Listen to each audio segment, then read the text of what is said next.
Jerusalem artichokes are confusing. They're not artichokes, and they're not from Jerusalem. They grow underground and can pass for potatoes when cooked. But they're actually sunflowers. I decided to try growing them in the garden this year, and they grew quite well.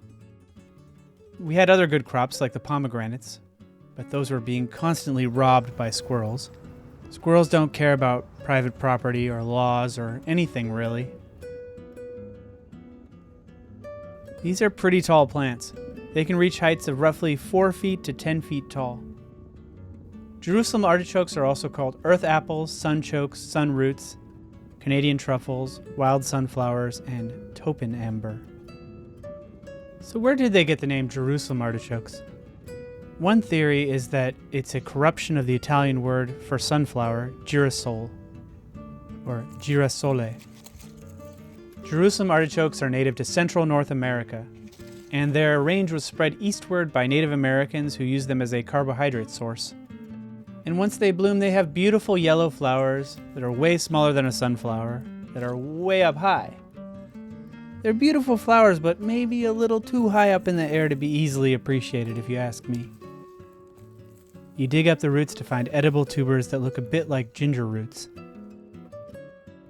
Jerusalem artichokes contain a compound called inulin, that's not insulin, inulin, that they have instead of starch.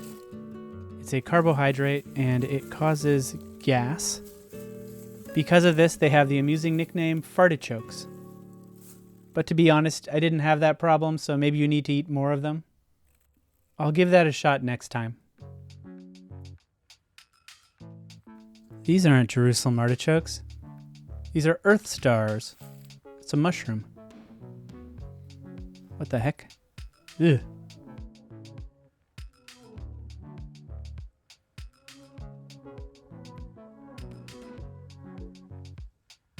Supposedly because they are low glycemic index because of the inulin, they are better for people with diabetes, although I don't know anything about that, so I just read it somewhere. A lot of people say that who know about this, but I'm not sure if it's true. One good recipe to make with Jerusalem artichokes is to mix them with potatoes and mash them and make a nice balance of mashed potatoes between the two. I decided to cut them up and cook them with some chicken. Jerusalem artichokes have iron, potassium, vitamin C, and protein, as well as carbohydrates.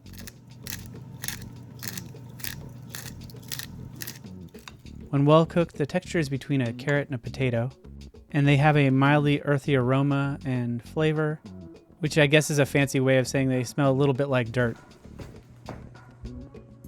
So was it worth it? I had fun growing them, and they're a really cool plant. They look pretty impressive in the garden. But for me, with limited garden space, I don't think it's really worth it to plant them. For one simple reason.